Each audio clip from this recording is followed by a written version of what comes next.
as I was saying, the first speaker tonight, very attractive, very clever, it's me. Can I have my first slide, please? I was in work a few weeks ago, and we were talking about the posters that we had on our bedroom walls when we were teenagers. And I said, well, mine was Wham, I had Wham. And two of the guys, who I usually consider quite progressive, started laughing. So I started explaining from a critical lens about Wham, and they laughed some more. And then I realised that, not for the first time, that teenage girls' consumption is viewed very negatively by society at large. Wham is often dismissed because they're teenage, but with George Michael, obviously, beautiful, hairy, proud gay man, very politically aware, his music more sophisticated as he went on. But Wham were really, really important in many, many levels. They suddenly appeared on Top of the Pops in 1982, Young Guns Go For It, and is very much a sort of a sex wars pop song that had its own little dance routine. They got picked up even by the NME, did a really good interview with them in 1982, recognising aspects of Wham that were really important. Lots of pop groups at the time were sort of like swanning around on yachts, but Wham's budget was really, really low, and their clothes were literally bought from M&S, and the budget they had was tiny. Their song Wham Rap was basically about being an unemployed young person during the years of Thatcherism, when unemployment just shot through the roof completely. And they were thinking about what it was like to be unemployed. The fact, why should we have a rubbish job? And so it was very political, but in plain sight. Not overtly so, but in plain sight. They obviously knew the market with a fabulous image, but they also were very politically engaged as well. They did miners' benefits with this list of quite hit bands at the time, and they had to mime because their band was quite large and they only had a 20-minute set, and they were derided for miming and bringing these 13-year-old girls and making them aware of things like the miners' strike, which is 40-year anniversary this month, isn't it? But they really played their role in opening young girls' minds up to things that were outside the usual pop realm.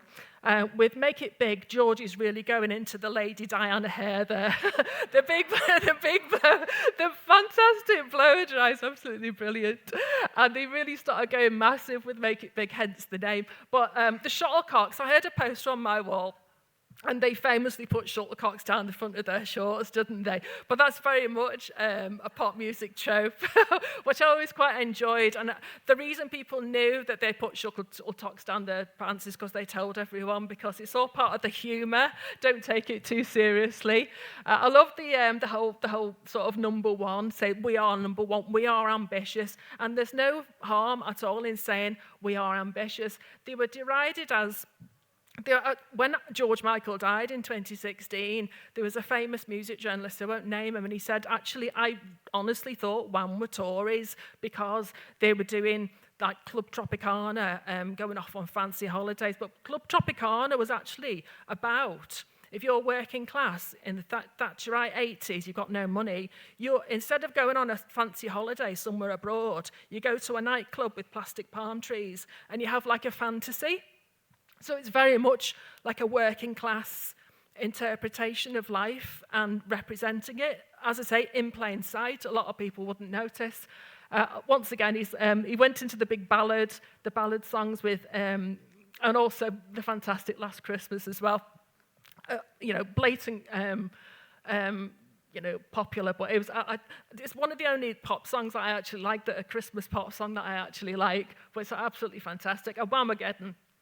Now, what did Andrew actually do in Wham? Nothing apart from being a moral, a sort of a pal, I suppose. But that's another thing, isn't it? The song "Waking Up Before You Go Go," which they released from that second album, that was very much two working class lads going out on a night out. It's a tale of friendship.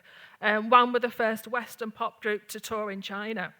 And I love looking at the photos of the fans in China who obviously weren't used to expressing themselves or had nothing, didn't really have much connection with Western pop music, and they were basically doing some things outside their social norms that upset the authorities, which is quite mad in a way, but it's a beautiful thing. So I think what I'm trying to say is that with teen bands marketed towards girls, they're a lot more valuable than people assume. Thanks. Thank you. Nice.